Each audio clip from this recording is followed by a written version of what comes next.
ধুর, রোজ রোজ একদম ভালো লাগে না। কি হলো মা, কি হয়েছে? আর বলিস না, পাশের বাড়ির জলে ট্যাঙ্কি ভরে প্রত্যেকদিন আমাদের বাড়িতে জল পড়ে। আরে আমি দুদিন বলেছি, তাও ওরা শোনে না। বেশি বললে তোমার ঝগড়া শুরু হয়ে যাবে।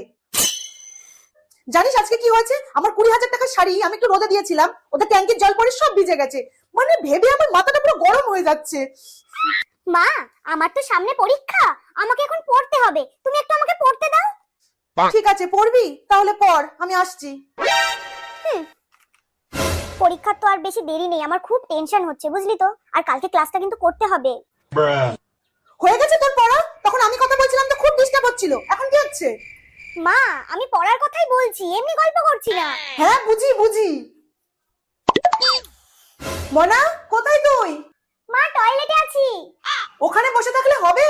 তোর না পরীক্ষা, তোকে তো পড়তে হবে, তাড়াতাড়ি বের হ।